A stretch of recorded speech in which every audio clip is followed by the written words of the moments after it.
Voilà pourquoi Cheikh Mohammed ibn Abdel Wahhab nous dit وَبَعْدَهَا أُمِرَ بِالْهِجْرَةِ إِلَى الْمَدِينَةِ.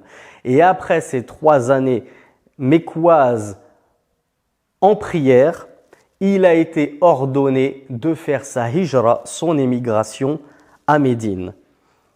Alors, Cheikh Mohammed ibn Ibrahim commente, et il nous dit Umira yani ar-Rasul ma hajara illa an amrin min rabbih.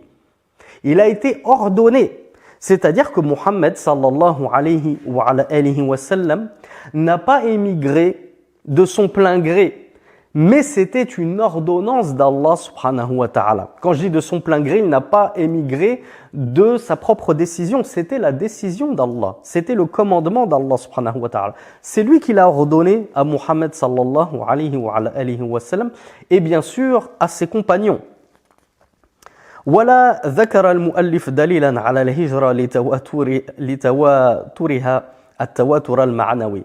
Et effectivement, l'auteur, le Cheikh Mohammed ibn Abdel Wahhab, n'a pas apporté de dalil sur la hijra. Ce qui est étonnant parce que il nous a habitués dans ces 3 fondements et dans tous ses livres à toujours nous ramener la preuve, comme nous avons été baignés par cela depuis le début de ce livre.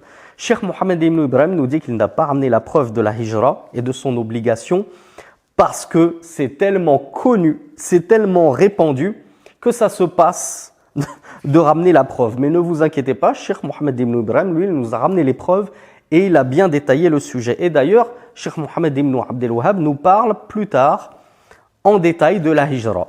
C'est juste qu'il n'a pas apporté la preuve du Coran et de la Sunna.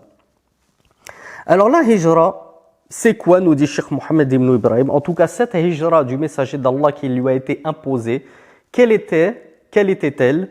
C'était la hijra de la Mecque vers Médine. Médine qui s'appelait alors à cette époque Yathrib.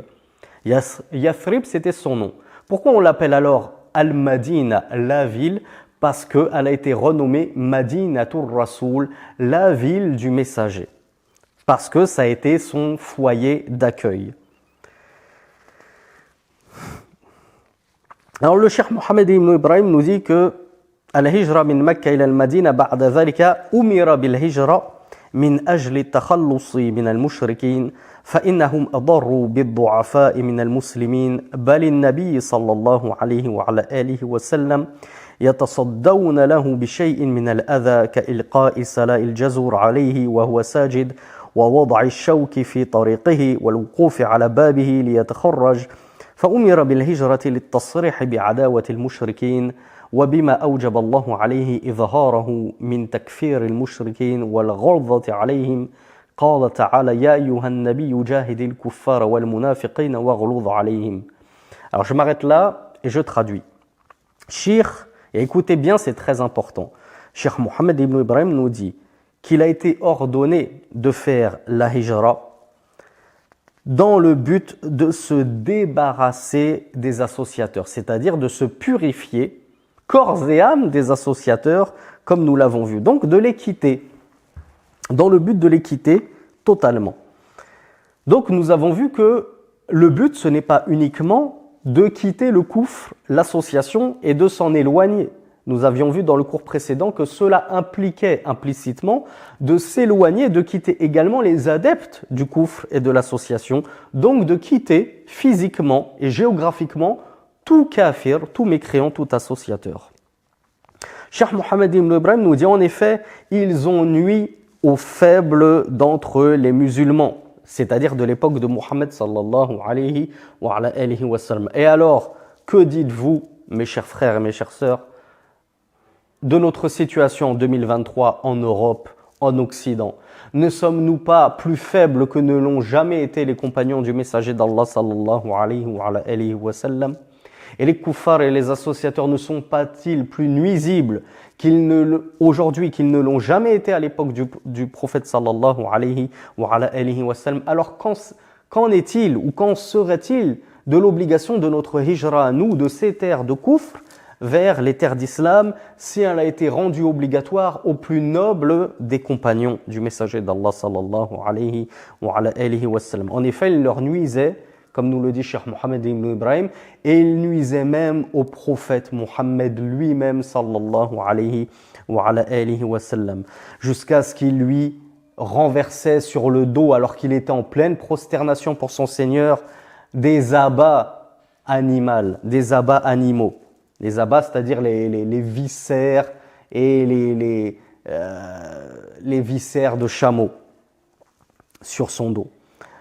Il posait exprès des épines, des branches épineuses sur son chemin, afin que lorsqu'il sorte de chez lui, il en soit victime et se fende les pieds, se blesse. Bref, il nuisait jusqu'au prophète lui-même, sallallahu alayhi wa sallam. Alors, en conséquence de quoi Allah subhanahu wa ta'ala a imposé la hijra, l'émigration, afin que Muhammad sallallahu alayhi wa sallam et les compagnons affichent ouvertement et déclarent ouvertement leur animosité envers les mushrikines, envers les associateurs.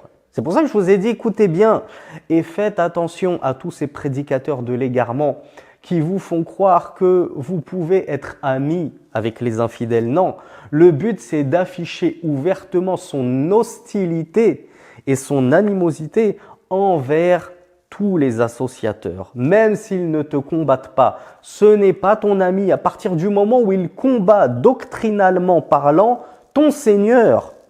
Dans sa croyance, il combat Allah subhanahu wa ta'ala. Comment peux-tu le prendre pour ton allié et ton ami fidèle? Tu dois au contraire lui déclarer de l'hostilité. Mais comme nous l'avons vu dans le cours numéro 4 sur l'alliance et le désaveu, ceci n'implique pas que tu te montres irrespectueux envers lui ou injuste envers lui. On peut être bienfaisant tout en manifestant très clairement notre désaveu de ces gens et de leur coufre et de leur association. Mais cette hostilité, comme nous allons le voir dans ce cours, elle doit être manifeste, elle ne doit pas être cachée. On ne doit pas en avoir honte. On ne doit pas dire oui, mais nous vivons en terre de coufre.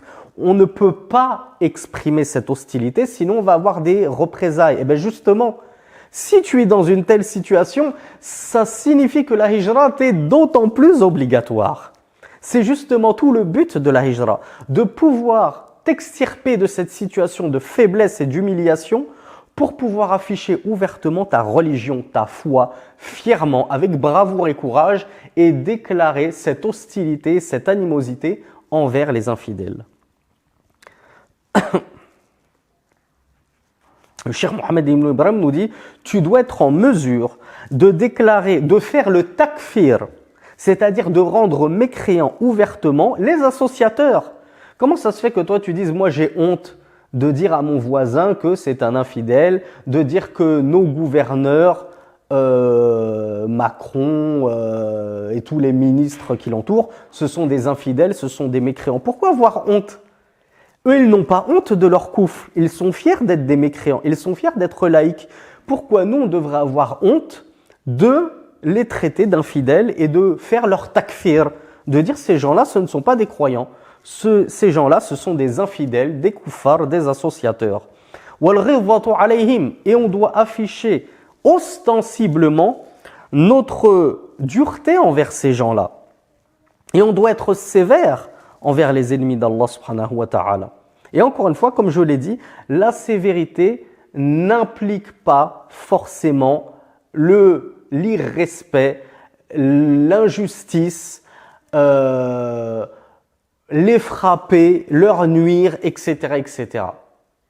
Lakum dinukum waliya din. C'est ça ma sévérité. C'est que je n'ai pas honte de professer ouvertement mon monothéisme, le monothéisme d'Allah, et je n'ai pas honte de vous déclarer au visage que vous n'êtes pas monothéistes. Vous, les chrétiens, les juifs, les laïcs, vous n'êtes pas des croyants, vous êtes des mécréants, et vous séjournerez éternellement en enfer si vous mourrez là-dessus. Allah subhanahu wa ta'ala a dit, ô prophète, combat les kuffars, les mécréants, ainsi que les hypocrites, waghluz alayhim, et sois sévère envers eux, sois dur envers eux. Et qu'est-ce qu'ils nous disent, les imams de l'égarement, les imams parmi les ikhwan al-muslimin, les frères musulmans qui ont trahi la Ummah? Ils nous disent non, il faut être doux. Comment voulez-vous appeler ces mécréants à l'islam avec de la dureté, de la sévérité? Il faut être doux avec eux. Ne voyez-vous pas tous les gens qui embrassent l'islam grâce à notre da'wa douce, bisounours, bien poli, bien brossé dans le sens du poil? Allah a commandé à son prophète, qui était le plus doux des hommes, le plus sage des hommes, de faire preuve de sévérité envers les infidèles et les munafiqin et les hypocrites. فإنهم لا يتمكنون من واجب ذلك إلا بمفارقة المشركين. Or, nous dit Cheikh Mohammed ibn Ibrahim, les musulmans et le prophète sallallahu alayhi wa sallam ne pouvaient accomplir cette obligation qui était le désaveu frontal de ces koufars autrement qu'en les quittant physiquement et géographiquement. وفرض الله على النبي وأصحابه صلى الله عليه وعلى آله وسلم الهجرة إلى مأمن ومكان يتمكن فيه من تكفيرهم وتضليلهم. Donc Allah subhanahu wa ta'ala a imposé à son prophète et ses compagnons d'émigrer dans une terre, dans une région, dans un endroit où là ils étaient en mesure et ils étaient disposés à pouvoir afficher ouvertement ce désaveu du koufr et des mouchriquines, de la mécréance et des associateurs. Et ils étaient disposés et à même de pouvoir faire leur takfir, de pouvoir, c'est-à-dire les excommunier, dire vous n'êtes pas croyants, vous n'êtes pas musulmans, vous n'êtes pas des adorateurs d'Allah, vous n'êtes pas des serviteurs du tout miséricordieux croyants. Donc on fait leur takfir, on fait leur tadlil, on les qualifie d'égarés, et certes ils se sont égarés, et ça c'est dans la sourate Al-Fatiha, ghayril maghdubi alayhim waladdallin, c'est-à-dire ne nous guide pas Allah dans le chemin de ceux qui ont encouru ta colère, c'est-à-dire al-Yahoud, les Juifs, ni de ceux qui se sont égarés, c'est-à-dire les chrétiens. Donc on affirme ouvertement et sans sourciller que ce sont des égarés. Pourquoi vouloir les brosser dans le sens du poil?